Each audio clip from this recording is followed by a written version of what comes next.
Ambora police station हद्दीमध्ये काल सायंकाळी 10 वाजण्याच्या सुमारास आपल्याला माहिती प्राप्त झाली की वैरा गावामध्ये मर्डर झालेला आहे.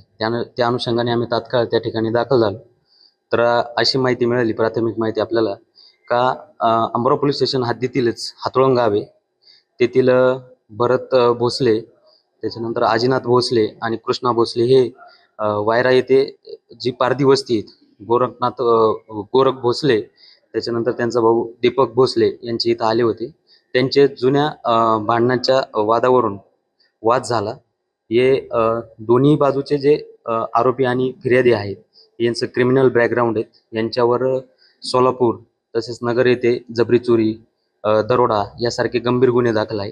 त्याच्याच वाटणीवरून यांच्यामध्ये वाद झालेला अशी प्राथमिक माहिती आपल्याला मिळाली आहे. तो वाद जास्त विकोपाला गेल्यामुळे त्या ठिकाणी जे हातोळणवरून 3 सख्खे भाऊ आलेले होते, त्यामध्ये भरत भोसले, आजीनाथ भोसले हे जागेवर मयत झालेले आहे.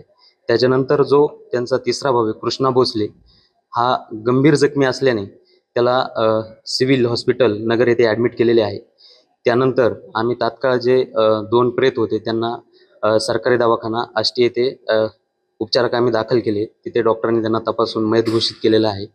त्यांच्यावर इंक्वेस्ट पंचनामा झाला आहे, PM झालेला आहे. आता त्यांच्यावर त्यांच्या गावी जाऊन अंत्यविधी होणार आहेत. आपण बाहेरून गोपनीय माहिती काढून जे यामध्ये कोण आरोपी आहेत ते संशयित 8 आरोपींना आपण गुन्हा दाखल होण्यापूर्वीच पोलीस स्टेशनला ताब्यात घेतलेले आहे. आता अंत्यविधी झाल्यानंतर गुन्हा दाखल होईल आणि त्यानंतर अटक होईल. तसेच जे याच्यात अजून पाहिजे आरोपी आहेत अशा आरोपींना वरिष्ठांच्या मार्गदर्शनाखाली आम्ही 3 टीम तयार केलेल्या आहे. त्यांचा माग घेत आहे. त्यांना लवकरच ताब्यात घेऊन त्यांनाही या गुन्ह्यामध्ये अटक करत आहोत.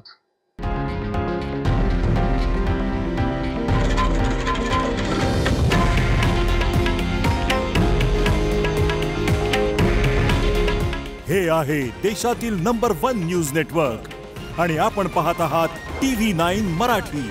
काळजी तुमची, हित महाराष्ट्राचं.